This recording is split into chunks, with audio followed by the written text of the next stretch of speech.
to work out here. Welcome to another WineShark Wednesday. It's your host, WineShark.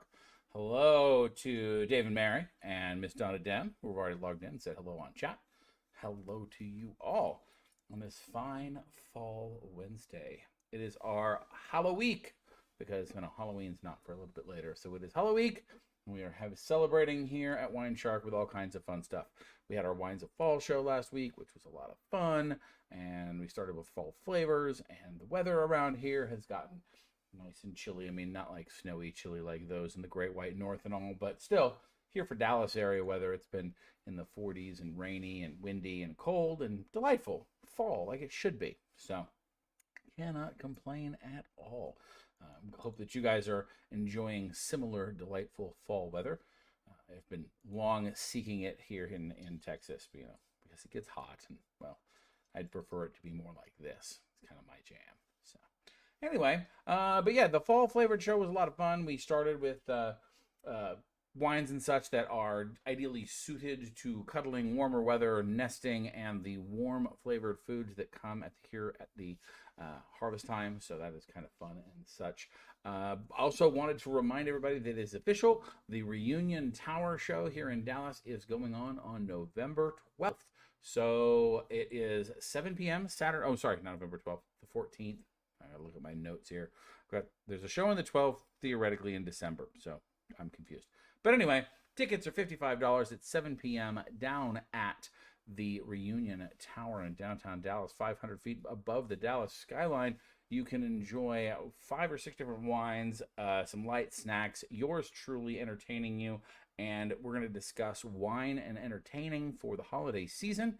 It's a lot of fun. It's going to be delightfully social distanced because, that's still important for us. So individual tables are set aside for individual groups that come as groups. So anywhere between 2 to 4, 5, 6 people. And then those tables are distanced from others in the room, so you guys feel comfortable and safe. But there is a link in the description of the video, so you can go there or check us out on Facebook. And I have been remiss. I have not posted it on WineShark.com yet. I will remedy that post-show. So lots of ways to get a hold of us and enjoy a show downtown. I'm really looking forward to it. So yes, it is indeed Halloweek, which means, it is time to talk about trick-or-treating. And I thought about topics for today. I was going to do money part 2 and talk about value pricing and the bottle prices and what they kind of bring to the table as far as value. But I decided to postpone that at the last minute because I thought, hey, it is Halloween time and I want a fun subject, not a serious one. And I've also seen a lot of really crappy guides to candy pairing with Halloween. And we're going to make one that makes a little bit more sense in my eyes. Most of those lists, by the way, I think have been spurred to sell a particular style of wine that they think is popular and get people to buy wine anyway. And their pairing logic evades me. So we're going to do the serious business. We're going to talk about how to actually do this. I'm not going to suggest to you a lot of wines that you may have had before, or more importantly, I'm not going to suggest to you you buy a bunch of wine just because you're buying candy, because that doesn't work that way. Anyway, Mark says that the wind died down. It got down to a balmy 79 degrees down in Southern California. Well, 'tis the story of your life down there, Mr. Mark. I mean, warm weather is definitely your purview when it comes to SoCal. So anyway, the trick-or-treat edition of our WineShark Wednesday. So there's also a link in the description. I hope you guys saw it. If you're not, you guys need to take a few moments to go watch. There's a delightful video from one of my favorite creators on the internet, Mr. Zay Frank. Zay creates all kinds of cool videos. He used to work for BuzzFeed. He's an independent creator now. I support him on Patreon because he is just amazing. I really love his thought processes, the way he thinks about the world, the way he thinks about the internet, and the way he thinks about human interaction and communication. He is just truly a special individual. So go seek him out. More importantly, though, go watch the video on holiday candy trading. Very important that you understand the rules about how to trade candy after you've brought in your appropriate haul. So one of the things we're going to talk about today is we're going to do candy broken down the Zay Frank way. Okay, I might even do my impression of Zay Frank doing his own impressions a little bit later. We'll get there, but we're going to break down our candy into the three primary categories that he talks about in his video: the nut-based or crunch category. We're going to talk about the fillings or soft category, and then lastly, we'll talk about the fruits and sours category. But let's preface this with a few things. Wine is generally not good for a lot of the sweet stuff we're going to talk about today. So there are a few exceptions, and the suggestions that I have are fairly limited. This is just reality. This comes from the fact that the way that confections and candies are designed, they're not necessarily really compatible with a broad variety of wines. There's a fairly narrow sector we're dealing with. Okay, so that being said, let's start with the nut-based or crunch category. Now, chocolate features very strongly in this category. But nuts, of course, are also a big component. So we're going to talk about those kind of individually. But before we even talk about that, we need to have the kind of chocolate sub-rule. Those of you that have been to my shows before might have actually heard this. You might have heard me talk about this topic in particular. But chocolate and wine is oft misunderstood and I think often overblown connection. So the chocolate sub-rule is that your wine should be sweeter than your chocolate to make it taste right in your mouth. If your wine is very dry, i.e. has no sugar left in it, you have a very sweet piece of candy, you're not going to enjoy it very much. It's going to cause a clash. We don't like that. So what this means is that your chocolate, generally speaking, needs to be very dark, high cocoa content, low sugar content, in order to be really compatible with a lot of red wines. Because the red wine dark chocolate thing has been talked about a lot. But even that, I think a lot of people misunderstand how dark their dark needs to be. I'm usually talking about 75% or more cocoa content. Okay, so we're talking about I generally and personally start nowhere less than 85% cocoa. Nice, bitter, and what people call bitter or bittersweet chocolate. Because again, I want the wine to be the sweet component, and I want the chocolate to be the earthy, fruity, smooth, and of course chocolatey component. So here's the other bad news. Because of that, and because most of the candy that we see in the candy world is milk chocolate, you are kind of stuck because a lot of wines don't really go well with milk chocolate. So, oh my, what is a man to do? Well, port is the answer that you seek here. Specifically, late bottle vintage ports or ruby ports, young rubies, are really a good choice in this category. Okay, they express cocoa flavors themselves, especially LBVs, and have a berry level of sweetness that can rival and even surpass even your milkiest, smoothiest confections. So port is a home when chocolate is the big player. So that corollary that because milk chocolate is really sweet, your wine needs to be sweeter, port is the answer here. There is a bi-corollary that goes there too. White chocolate. White chocolate isn't chocolate. There, I said it. You need to know it. You need to understand it. There is no cocoa content left in white chocolate. Therefore, it is not chocolate. It is not cocoa. It is not any of the cocoa flavors. It is simply cocoa fat with zero to no flavor. It's like liposuction for plants that melts in your mouth. It's not good. You should go watch Fight Club and then wonder about where your soap comes from. Okay? So there it is. We just can get that out of the way. But let's move on to the other part of the category, the nut-based or crunch category. So nutty flavors, when they are predominant in your candy or your confection, these are strong flavors, and they bring a savory counterpoint to sweet candies. This, by the way, is that classic sweet salty or sweet savory thing that we got going on there. So if the nuts are salted, like salted peanuts or things like that, they propose this counterpoint to the sweet that naturally forms a happy place in your mouth. Your brain goes, oh, this plus this equals fun. So we like that. But if we're going to play with those flavors, if we're going to aim at primary flavors that are around the peanuts, cashews, and usually it's peanuts that mostly play in most confections, but peanuts, almonds, cashews are kind of the three big ones. And with that being said, you want to aim at things, you want to think about what peanuts bring to the party. So peanuts, think PB&J, okay? Peanut butter and jelly, but replace the jelly with wine. Okay, so take the grape jelly that you normally have and turn it into grape wine, and bam, solution. High berry profile wines are an excellent partner to nutty confections and candies. Things like Petite Syrah, and Petite Verdot are all big, brambly, blackberry, blueberry, boysenberry, very fruit-heavy, fruit-forward wines that will bring your nutty crunch to its ultimate perfection and awesomeness. So that is my suggestion for nutty flavored options. Okay. It's not port for the win, Teach. By the way, it's only port because of this category. You got to wait. It just has its place. So you're all excited about the one thing because, you know, my friend Teach there likes really sweet wines. Go figure. So anyway, caramels, though. The other kind of subcategory within the nut-based or crunch thing, caramel is another thing that plays flavors. Now, by the way, it's caramel. There's an A in there. We need to note that it's not Carmel. Carmel is a little hippie town outside of Monterey, California, where artists come from. But caramel and its likes, where we're getting cooked and toasted notes to sugar. It often plays a similar role to the nuts in a candy's profile, right?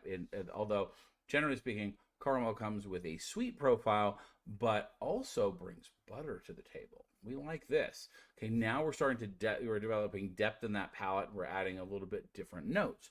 So butter plus caramel equals awesome. And what we want is to mimic those flavors. Instead of going counterpoint like the PB&J example, we're going to go in the same direction. We're going to talk about things like that have a buttery-like flavor. This is an area where your buttery Chardonnays with malolactic fermentation is your friend.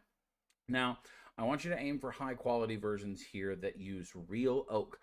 You don't want to cut the corner here and get some cheap, over-oaked, planked or bagged Chardonnay. And what I mean by that is wines that cut corners by using oak planks in the big stainless steel tanks, or bags of oak chips that they use to soak and give the wine extra oak flavor. You can usually tell those because they are this oak hammer that you can taste the wood in the wine, and that's not a pleasant thing.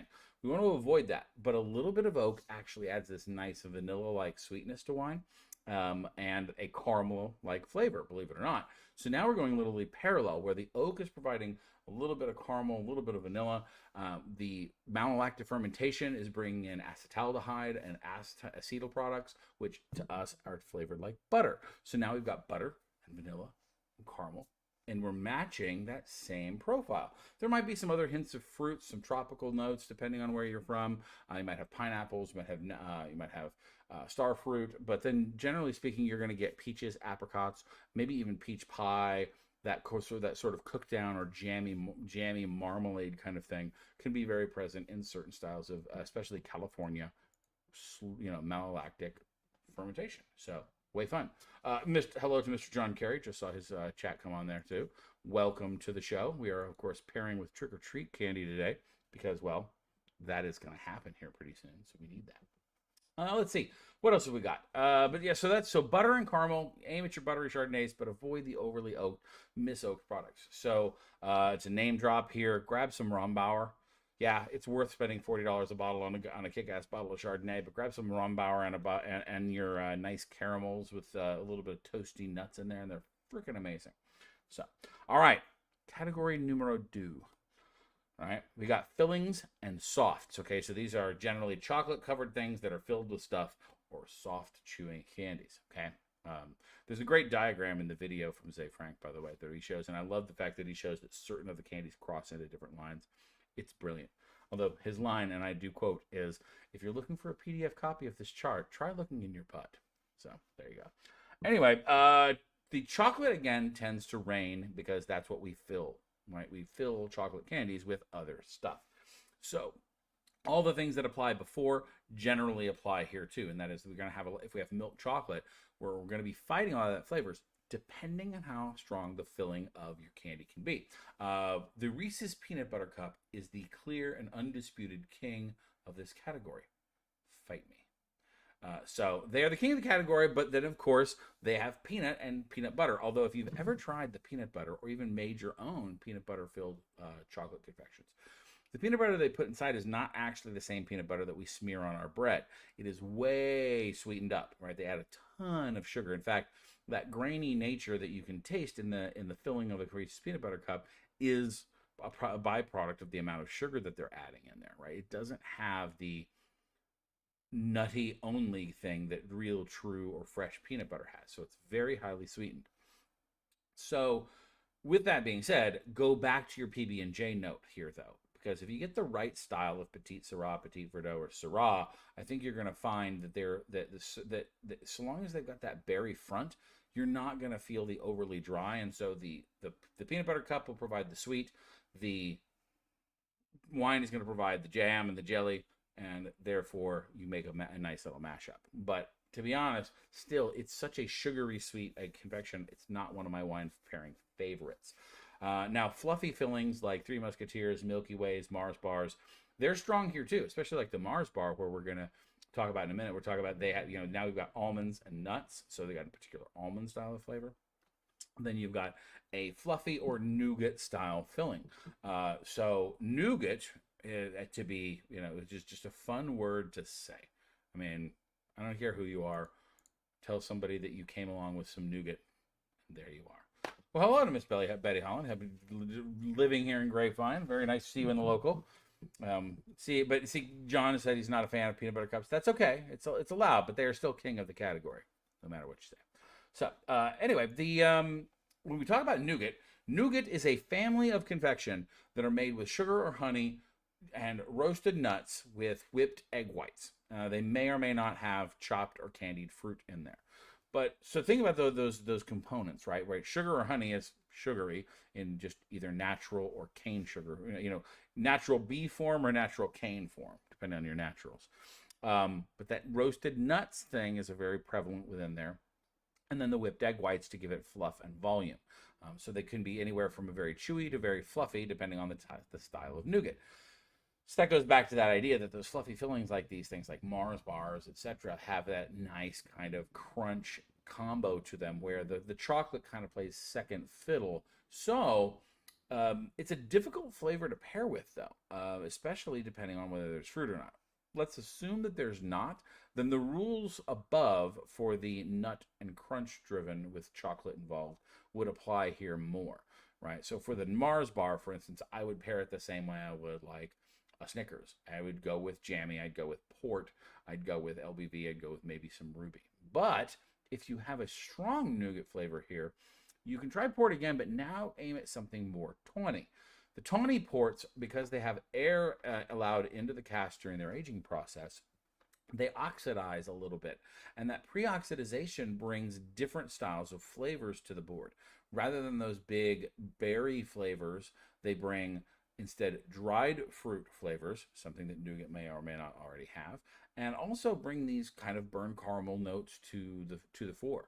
So what you get is a product that is still strong in those prune, raisin kind of flavor profile, but something that can go along a little bit better with your nougat. They're still fairly sweet and therefore can manage up to the chocolate you're looking for. So nougat, once again, a good option. Now, something of a side note, we are not covering advanced candies that you see from like C's or other confectionaries in the filled categories here, right? We're not talking about boxes of chocolates like Forrest Gump might have, because, well, those fall under the Christmas makeup, breakup, and shame category, which is not included in Halloween. So the wines we use there are very different for the purpose. And I'm looking at you, high alcohol wine in a bag or box. So anyway, the final category of our pairing notes of course, revolves around the fruits and sour. I said, Reba, I'm flipping back and forth from notes to chat here. So Reba says that I love peanut butter cups, but my very favorite version is Snickers with sea salt. Oh, very nice. A little salt and there. You're adding in salt and savory and sweet. Very nice. And Toblerone with salted almonds. Now, see Toblerone, another example there. They've got flecks of toffee mixed in with our chocolate. Okay, so those toffee notes are something that have, I think, a very delightful flavor profile. By the way, we have not forgotten, since they've resized the Toblerone, there is no justice in this world. I'm pretty sure that was the prelude to 2020 when they screwed up the shape of the Toblerone bar. But I don't have strong opinions or anything. Anyway, fruits and sours. This is a tough one, right? Now we're getting into things that don't have chocolate or nuts in them, and so we've got very different flavor profiles here. On one end of the scale, you've got the pretending to be fruit types, okay? And then on the other end of the scale, you have stuff that just plays around with the acidic components of our mouth that make us taste sour things. Sometimes to really a very, very high pH, or sorry, low pH level, right? Where you get really mouth-wateringly, mouth-puckeringly sour stuff. And we're talking about, lemon drops and warheads and things like that. But on then the pretending to be fruit types, I think the top of that kind of pyramid is the Skittle. The eponymous Skittle is a great example of individually fruit flavored things, but that are sold and packaged in a way as such that they are mixed in together. So if you are the OCD type to separate your Skittles and eat them, in individual bites, usually in some sort of lottery or perhaps some sort of Hunger Games style contest to see which Skittle group will last the longest. Not saying I've done this. But still, if you are in a separator, well then, now you're playing around with individual flavors. But what you'll find is that the sour-sweet nature of the Skittle, generally speaking, is not, the fruit flavor itself is not pronounced enough to say this tastes like cherries and cherries alone. They have a sweet-sour component there that kind of kicks in. And then when you blend them together, by the way, if you have more than one flavor combination, and depending on the up to 3 flavors that you may choose at a time, choosing them all is true madness. But any up to 3 flavors, you get a blended flavor that is coalescively known as awesome. It's like Voltron, but for candy. Anyway, wine acids and sugars are the name of the game when it comes to fruits or sours. So, a lot of wine has pretty low pH, right? Right around the 3 to 3.2, 3.3 range. And these are big sour wines. This is the things like these are like your Sauvignon Blancs and your Pinot Grigios and Pinot Blancs. Nice, crisp acidity. However, that can be a very challenging end of the spectrum to try and pair with. So, especially, you don't want to stack like on like in this case. You don't want to have something like a lemon drop on top of your Pinot Grigio. Your lemon brain will actually shrink up and fall out your ears. You don't want to do that. You definitely want to stick with much more like the content of opposites attract here. So this is where sweet things with a minor sour touch are better with sour wines, and you can play with that sweet sour thing in your wine as well. So an example here, your sweeter Rieslings, your demi-sec Vouvrays, they might be an excellent combination with things like sour worms or Skittles or anything that does a mock fruit impersonation. Starburst, for instance, good example. A chew that is both also a sour and a fruit. So those can kind of mess around there where the wine has still got some degree of sweetness, so it's not getting drowned out by the candy as sugar, but you're playing basically kind of parallels. Just stay away from the bottom end of that scale. If you really want to go full sour, a fruitier sour style like, say, New Zealand Sauvignon Blanc might pair well with some opposite sweet candy, where now you're playing with the sweet and sour things at opposite sides of the scale, which is really kind of fun. Again, it's that contrasting flavor profile. These are some of the same concepts I teach in any general food pairing, by the way. Like with like, opposites attract, the opposite kind of contrasting thing, and then of course any sort of complex substitution flavor where things fill in for one another. So this is just a kind of a broken down and silly version of that sort of thing. We might have to have an example where we actually do a show one Halloween where we lay out all the candies and we try candies with various wines. I could totally make that happen. I am not a scared. So Reba says she no longer eats Skittles since they did away with the lime and they replaced it with sour apple, and that's how you nearly died in college. Okay, I'm sure that they were talking about like sour apple as an alcoholic beverage, or you might have inhaled a sour apple Skittle, or perhaps they put in some strange chemical that made Reba allergic to her green Skittles now. But I don't think the base Skittle is... I'm pretty sure the base Skittle is still a lime. I'm going to have to wonder about that because they have several, breeds of Skittle now. They've got tropical ones and sour ones, which are covered in this weird sort of sugar thing that looks like sugar, but is actually really sour. And that's really bad for you. And, well, it's not bad for you. It's just shocking if you're expecting a regular Skittle. Plus, they put roughness on the outside of my Skittle. I'm not sure I'm down with that. So, sour apple martinis. Yes. Okay. There it is. I understand. You had me at martinis in quotes. That's exactly right. No matter what they say, those aren't actually martinis, as you know, and that's why you put it in quotes, and that's why I love you. You're the best.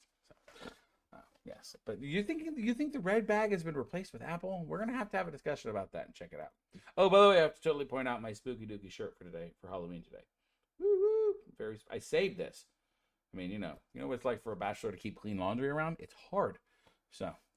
Actually, that's not true. My t-shirt collection easily outstrips. If I did nothing but just wear t-shirts, I could probably live for like a month on just t-shirts. I think that's, it says a lot about COVID times. So, or being a bachelor, one of the two. Anyway, so the last thing that I have to say is WTF is original flavor. We really haven't talked about gum here, but I've got to say that Trident Original and many other styles of gum have kind of a color coding thing when it comes to the styles of their gum. For instance, cinnamon gum is generally branded or put in red packages. This kind of makes sense to me because cinnamon is kind of a reddish color. Green, those are peppermint style gums, right? So peppermints, British, because you know what? Mint plants are green. But then they have original, and original is blue.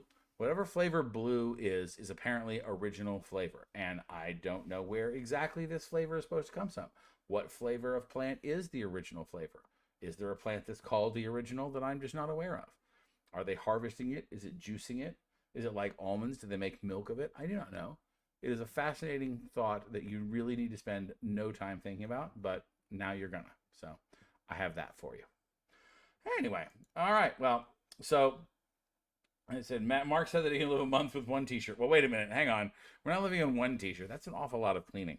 I'm a messy eater, and I have 2 dogs. So the amount of dog hair that I accumulate would accumulate like a snow when a magnitude, to quote Aaron Sorkin. So anyway, so there is your expression of fantastic holiday treat pairing. Some great examples. Don't believe the hype. Stay away from your from the things that you see at your wine store. They're just trying to sell you wine. I guarantee you. Even my lovely local Total Wine had just some really questionable things that they put on their list. Anyway. All right, so it's WineShark Wednesday. It is time for the grocery store grab. We're delightfully at the midpoint of the show. It's almost like I've done this a few times. So kick-ass. So today is an interesting grocery store grab. It's actually one of the substitution wines from Wines of Fall last week. And I happened to be shopping at H-E-B as the grocery store of the H-E-B Central Market as the grocery store of question in our tale today.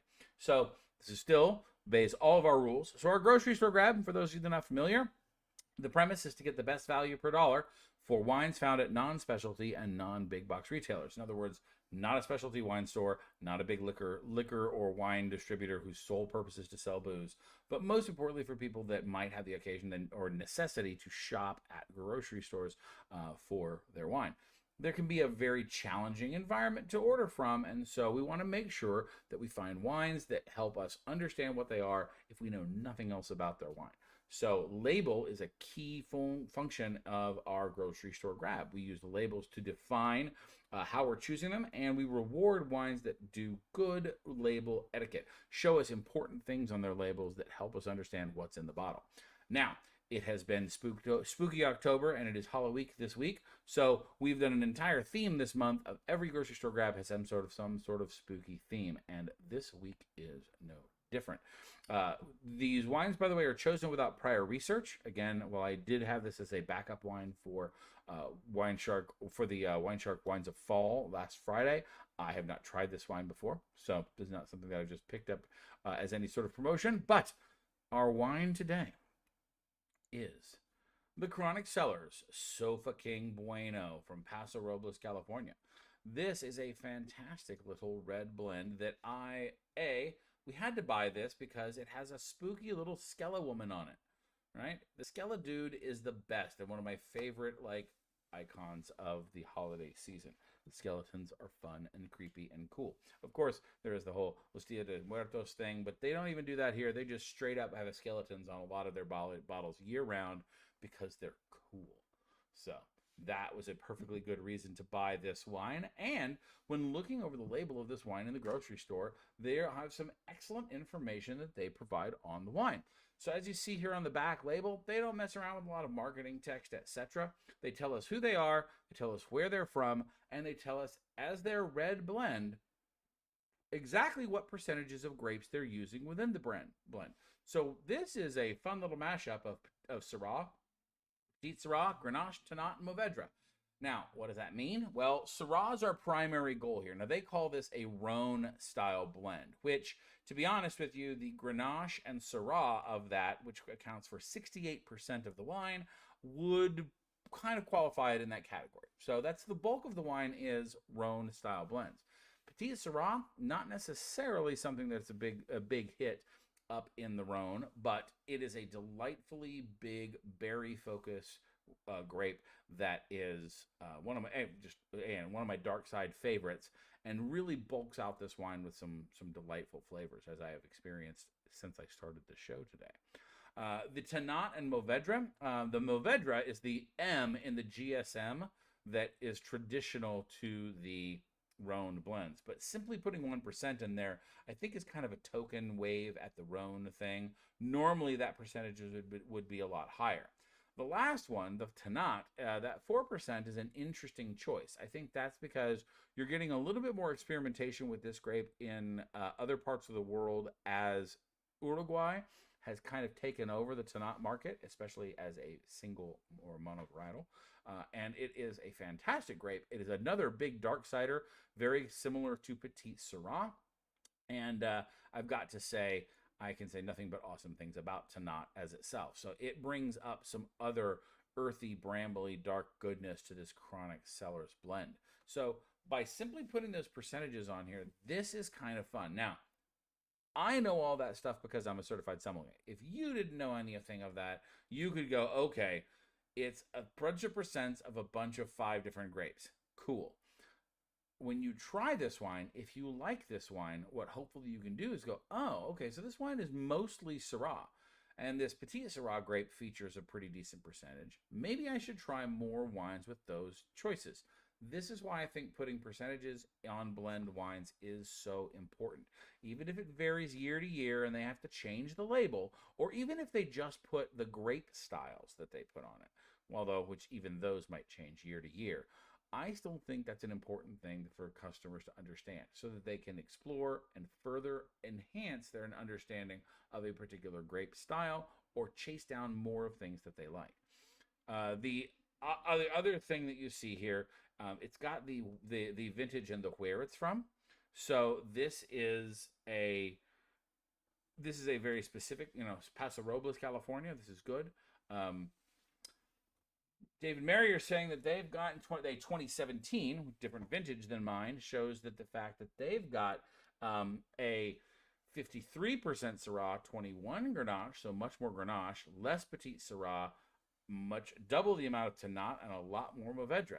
Now, why? That's a great example. Now, by the way, this is something that, because it's on the back of the label, I feel comfortable discussing. Normally, this would be one of those things where, because if it's on the label, it doesn't really matter much for this portion of the show. But what that means is, and demonstrates, is the ability of the winemaker to make sure that the product that they're putting out is as high quality as they can, given the fruit that they have for a given year. That's why you see those different percentages vary from year to year, because they're trying to produce an awesome product and they're using what Mother Nature gave them. So really cool stuff there. Bottled in Sonoma, right? It said bonded by Chronic Cellars Sonoma, even though the grapes and stuff are grown down in Paso Robles. They've got their little marketing theme there, wishes in one hand, chronic in the other. And their cool little other skull wine grape dude here, which I really, really appreciate. So this is simplicity with accuracy. When we talk about things that we like here at the WineShark for their label percentages or their label features, right? We want to know what's in the bottle. They've told us exactly what's in the bottle. And a variety, if it's blended, what percentages? They did just that. Where are the grapes grown? They're grown in Paso Robles, California. The more specific, the better. That's as specific as that upper AVA is probably about as much as you want to do when you have 5 different grapes in the blend. You don't want to waste a bunch of time going, well, these are from here and this is from there. And we picked up this 1% from there. That's less important. Paso Robles is a specific AVA, so that specificity is good. They're not at the California level. Next up, what does the wine taste like? Flavor words. Now, the only thing they're missing here is flavor words. If you don't know what these grapes taste like, these percentages are a little bit lost. What they should do on this is the same thing that they do on their tasting notes. Now, this, again, I can't stress this enough. These are something that if you know what you're doing and you know what you look for, if you go to the trade section of most of these people's websites, winemakers will often have full details on the blend, their appellation, where their vintages are, their retail pricing, their alcohol by volume, their total acidity or tartaric acidity. They've got all these details, what the growing season was like. These tech sheets are really, really valuable. And I'm sad to say that they didn't put the profile information that they have here. I went ahead and looked this up, so I'm going to share some of the things here, but this is what they should be putting on the label. In addition to all that cool detail about percents, they should tell us the things like, in this elegant and savory blend that weaves together a zing of black pepper, luscious black and blue fruits, and cool earthy flavors. Round and full, the scales of acidity are balanced by appropriate tannins and a touch of baking spices. I mean, there's a couple of sentences there that easily could have been put on there instead of the winemaker's signatures. Because frankly, unless they're selling wine to people who know those people, this would be a better use of that label space. Just saying. It could be so fucking better if they put that on the label. Now, they have also got food pairings, by the way. Food pairings are the other thing that we really like to see at WineShark. But the more that we've done this show, the more we see that food pairings are very infrequent in wine labeling. Specific ones are even better. In their tasting notes, they have food pairing. And this is one little sentence. Once again, totally room for this on this label. Barbecue pork, grilled gyro kebabs, or parpa delle ragu. Bam! Those are very specific food pairings that are perfect for this wine. So I gotta say, I want them to go that next step further. I want them to remember what's important on the label. Yes, people will read that. And more importantly, those aren't wine people words. Those aren't things like Petit Syrah, Grenache, Tannat, and percentages. Those are words that people understand, like black pepper and earthy and blue and black fruit flavors. Great. They understand what barbecue pork is. Tell them those things. Worry less about signing the bottle and tell them what's in it. #rant. So, anyway, let's see if we go to the chat here. John says that it'd be nice to have some flavor words on for the general consumer. Exactly. As I said, 100% right. They should have put that on there. And Reba is saying, without tasting notes, would you go with pairing foods to the majority of great percentage? Yes, probably. That would be by driving this with Syrah and seeing Petit Syrah next. But remember, to do that pairing, you've got to know those grapes taste like these things. So if you did have that knowledge, then yes, you would go with the bulk of that and say, let's go ahead and give that a go. Again, if they had flavor words, it'd be better. But then, of course, the next option would be to simply give the bottle a try before you decided on some other pairings and go for that. So let's go ahead and get to more tasting, which, I mean, I've already been tasting. I'm not going to lie, because there's no reason to wait. By the way, a shout out to their other names and labels. These guys are a lot of fun. Chronic Cellars have their Surreal Cabernet. That's Sir S-I-R Real.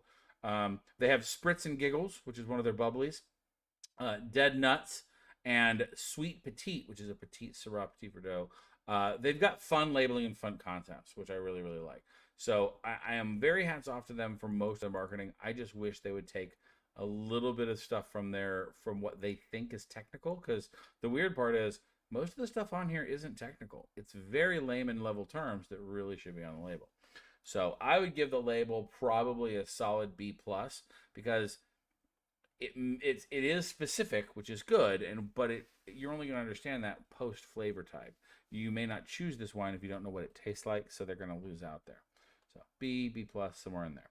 But let's go ahead and try it. So we're going to try, we'll see whether it's well executed, is it on style, and is it worth the price tag. Well, this wine is a big, dark, inky fool because, well, most of the grapes that are in it, specifically the Tannat, the Petit Syrah, and the Syrah, all point towards the purple and ruby spend of the spectrum. This is very dark, very inky, and highly extracted. Really lovely wine.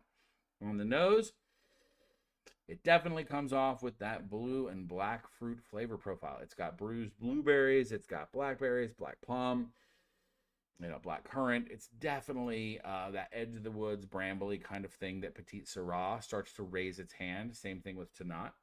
And even Syrah, when it's made in that moderate climate, comes along with this savory, meaty, sometimes herbaceous, rosemary, thyme kind of thing, lavender. But with Paso Robles, I think you get much more of that nice, delightful blue and black fruit solid. Little hint of pepper there, and that black pepper that they mentioned, I can totally see that. On the palate, though, this is a big boy.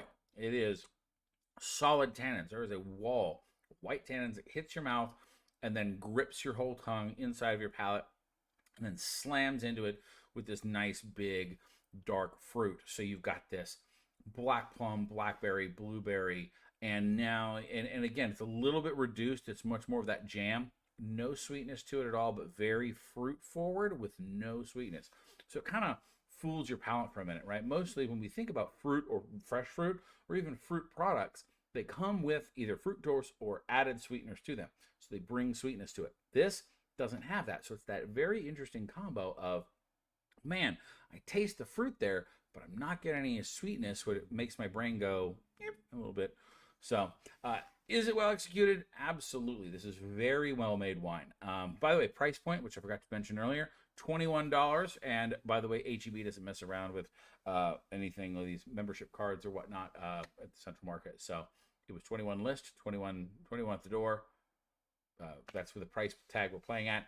Is it on style? Now remember, on style is difficult for red blends if you don't know the percentages, but guess what? We know them to the T.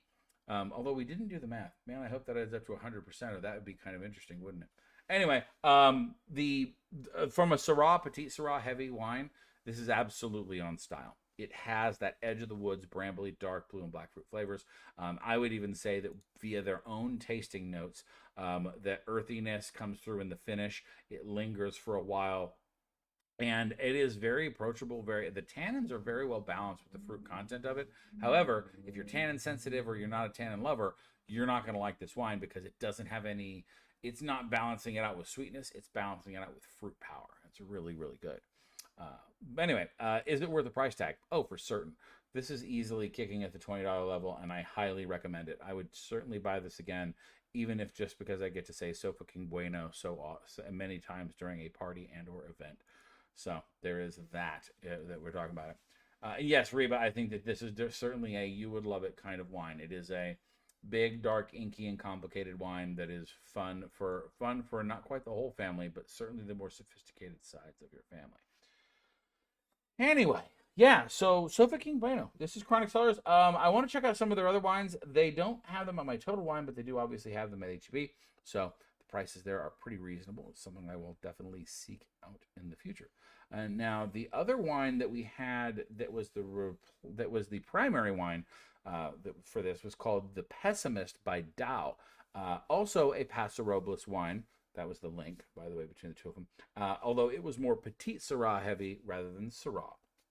And very, very fun wine. Really liked it. Very powerful, brambly, very similar flavor profile. Certainly these wines are kissing cousins.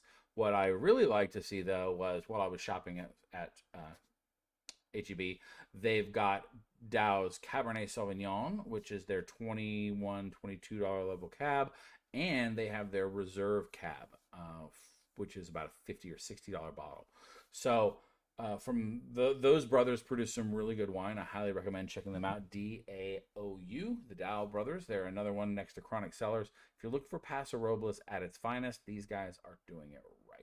So cannot complain at all about that. So yeah, mine comes to 100. See, literally, Dave and Mary have a 1% spare bonus. They have actually more wine in their bottle than the rest of us. Let me see if I do the math on mine real fast. Let's see. What's that? That's 85, 95. No, mine comes to exactly 100. So there's that. So maybe that's that point where, you know, there's jokes to be made about the chronic part of that humor. That's one of those things you got to wonder if they checked when they're doing the labeling department. Do the numbers add up this time? Because you can imagine that there's some rounding error where it's actually like, you know, 7.9% Mourvedre, and bam, they've got 101%. That's just funny.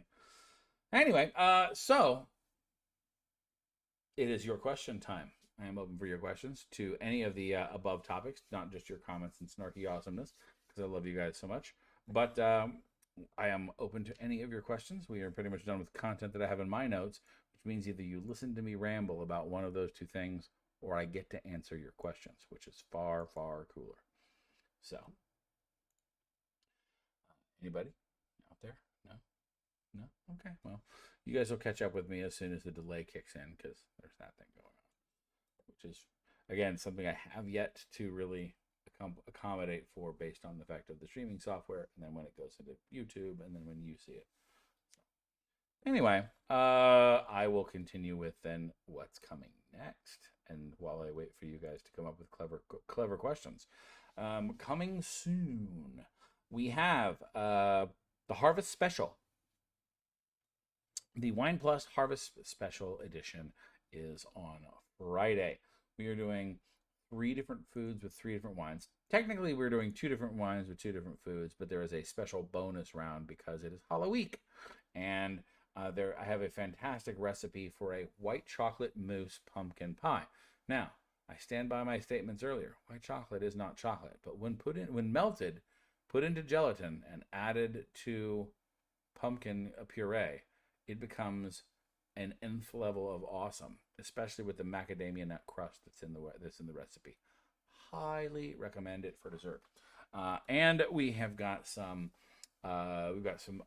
chicken. The reason I stopped at Central Market today, by the way, was to get the mushrooms for the chicken and mushroom saute that we're serving. So I got half a pound of baby bellas. I got half a pound of shiitake, and I got half a pound of hen of the woods mushrooms. Love the little delightful selection of different styles of mushrooms.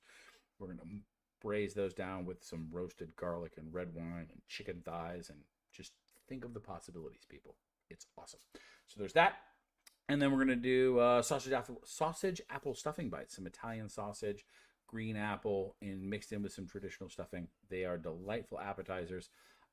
All of these recipes are great and designed for you guys to be used in the upcoming and entertaining months. The sausage apple stuffing bites are perfect for parties, appetizers, reheats. They're great. The chicken saute is just really all about playing with those earthy mushroom flavors and using up and stuff that you can. And then finally, of course, the pumpkin pie. What is better than pumpkin pie to represent the season, right? It is truly awesome. So Barbara had a question about, did I serve the Dow brothers at the wine and beer dinner a couple weeks ago? No, I do not think I did. The Pessimist was only served at the Wines of Fall dinner. I want to say, look at which wines we serve for the wine and beer dinner again, but we did a full-bodied red for the dinner course. I just need to remember what exactly it was, because we did a bacon wrapped stuffed turkey breast with a butternut squash, cranberry, and feta side that was awesome. Yes, it said Barbara actually got to try the pie as an experiment when Bob and I ran a wine and beer tasting for the family, and that was very delightful, and I could not say more fun things. So they got to try both the apple stuffing bites, and which I've done before, but they got to try the pie, which we hadn't, which was amazing. Oh, by the way, it's also a no-bake pie, which is really kind of cool. So Reba says, I'm planning to make the stuffing bites in the pie tomorrow. Oh, yeah, see, that's the thing, Reba. You can take that pie, make it the day before, be totally cool. The bites reheat excellently. You make them the night before. You take them and just throw them in a 450-degree oven for about 10 minutes. They'll pop right back. They're awesome. So all you have to do is worry about the chicken saute. I even think that's probably a pretty decent reheat. I haven't done it yet myself, so I will have to get back to you on whether it reheats well or not. My plan, I will be preparing. I will eat before the show, and then I will just share my flavor experiences with you, since me eating on camera isn't exactly what people are willing to pay money for. So, yeah, but I will recommend for those that are going to participate in that show, when it comes to the pie, do the pie's recipe crust. Use that macadamia nut crust. Don't cheat and just buy a graham cracker crust. It is so worth it to have the nut graham cracker thing that goes on with it. It is so good, and it's not that much work, I promise. In fact, it's kind of a long pole in the tent. Mixing up the gelatin and the filling is easy by comparison. So, Mark asked if there's any suggestions on a GSM wines. Okay, so, well, yeah, so GSM, the Grenache Syrah Mourvèdre, right, is the general way you'll hear it, rather than SGM, just FYI. Grenache Syrah Mourvèdre is the Rhone blend. That is what the Australians were so fond of. And in fact, there are portions of California, too, specifically on the Sierra foothills and Paso Robles, southern coastal areas, that there's a group of winemakers that were nicknamed the Rhone Rangers for their affinity for those three grapes, Grenache, Syrah, and Mourvèdre. So whenever you hear about Rhone blends, that is what they're talking about. They're talking about those three grapes. The Rhone River in France runs from north to south, just west of the Italian border. So on the northern end of it, it is where Syrah is the dominant grape. In the middle and southern part, Chateau de Pape and south, then you have Grenache come to the forefront.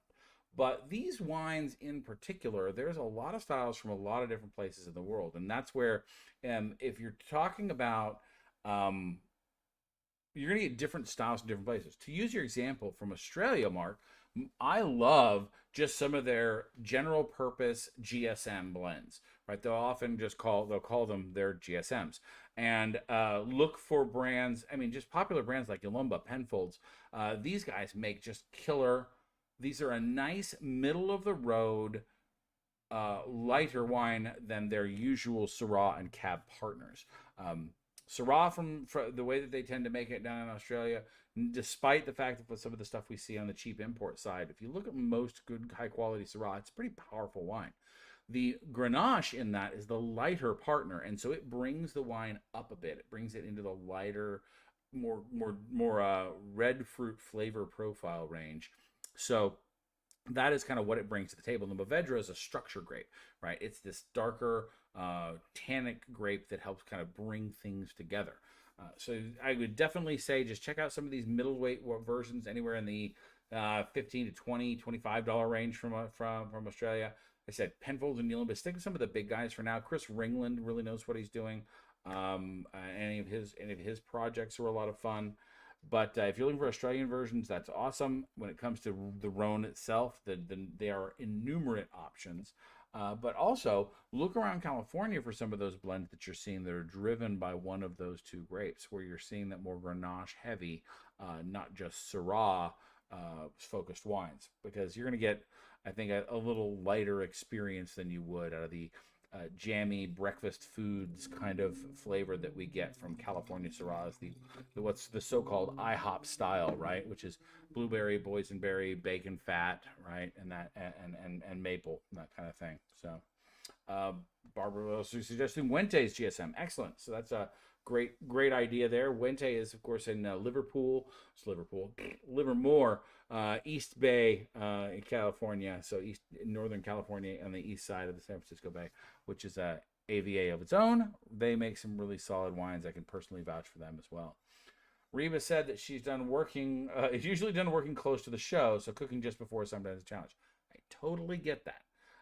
Believe me, I try and be aware of that. In fact, that's where we need to do, and it was voted a little bit funky, but it'll appear in December. In fact, you know what? I'm gonna make a note for it. But we have the Low and Slow show, stuff to set in your slow cooker and wines to go with it. So if you are at all a fan of slow cooked food that you can let do the work for you while you're at work, Reba, we can do that and talk about how wines compare with those flavors. Yeah. John said they have wine with Yalumba and his favorite port. Yes, they do. They do some excellent port style wines down in Australia too. And as John's personal favorite, their Yalumba Tawny is pretty darn fantastic. I can recommend it as well. It is badass. Yeah, just a factoid. Yeah, I get it, Reba. I mean, believe me, story of our lives. We those that have got to get work done. You got to stop and feed the troops afterward. It ain't easy. I mean, being a single mom for Teach is not an easy thing. I totally understand. And he'll slap me the next time he sees me for saying so. But anyway. All right. So we talked a lot. I kind of rambled on a bit about the harvest special this week. But then upcoming Wine and Cheese Part 6 on November 6th, we're going to talk about entertaining your cheese, specifically entertaining with cheese. How do you lay out a great cheese spread for an entertaining event? What are the things to be aware of? How do you treat your cheese for such things? How to make a fun selection that offers a minimal number of cheeses to do a maximum number of flavor options? And we'll do some examples there. I've put some up on the selections that we're going to try, and we're going to again get you out of your comfort zone into some new stuff. Shout out, thanks to John for the link that he provided also for some of the HEB wines. The Mimolette style of cheese is pretty available. I looked today, and so make sure you guys get close to there. Then we're going to do the 12th and the 13th and 14th. 13th is a show online for the holiday wine selection. And the theme at Reunion Tower, the live show, will be similar.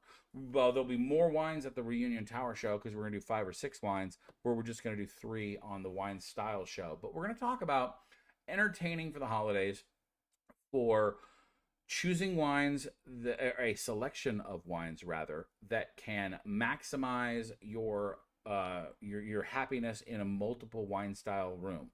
In other words, how do you pick 3 wines that are going to satisfy everybody? Or as close to it as possible. And as well, we're going to touch on bubblies. We're going to touch on celebratory wines. We're going to touch just kind of a little bit about the whole theme. And then on the following week, we're going to deep dive into Thanksgiving proper with the Bacchus Comes to Thanksgiving special. That will be me talking to you about stuff specifically for Turkey Day and some of my own personal selections of stuff that I will be drinking that. It will also be a obligatory shout out to this year's first try. We will be giving some Beaujolais Nouveau a try. Tickets for that will be on sale tomorrow at the latest. I'll finish doing their choices. By the way, it's going to say something like choose a Beaujolais Nouveau because they aren't yet on sale. They won't be on sale until the middle of November. So I cannot provide you with links, but I can provide you with names, and you should be able to go from there. I trust you as moderately responsible wine drinking adults. So, all right. So, someone tries to slap you slap them right. That's true. Yeah, but Teach loves me, so it's okay. It's a good slap. It'd be kind of more of a forehead like bam slap. It'd be good.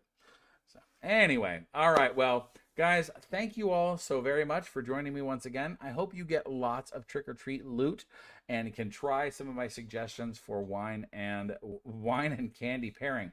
Down in the comments below after the show is done, why don't you tell me a little bit about what nightmare has happened in your mouth when it comes to wine and candy. I guarantee you most of us wine drinkers have had one where, I've even had somebody had to phone a friend because their wine experience was so bad with their candy. But if you like what we're doing, like and subscribe to the channel. Share with a wine-loving friend. Help us grow and reach more people. Do it the WineShark way. If you really like what we're doing, support us over on Patreon. We've got exclusive content there. All my Patreon folks, by the way, for instance, get special discounts. I've got a special discount code to the Reunion Tower show. And I will also be including some new content. I said I've been doing this. I'm sorry that it's been a little bit long in coming, but we're switching up some of the content over on Patreon and doing some fun new things, including an entire list of every month's wine selections, where you'll get my tasting notes in a single bundle for your shopping list, toilet reading, whatever it is that you do with those things. But still, it'll be a fun list, and Patreon benefits exclusively. So until next time, guys, you have a very spooky week. I hope you have an excellent Halloween. I hope to see you on Friday to celebrate the harvest, and we might even figure out something fun and cool to do on the Halloween night proper for our Blue Moon Harvest Special. So until next time, I have been your Wine Shark. Cheers.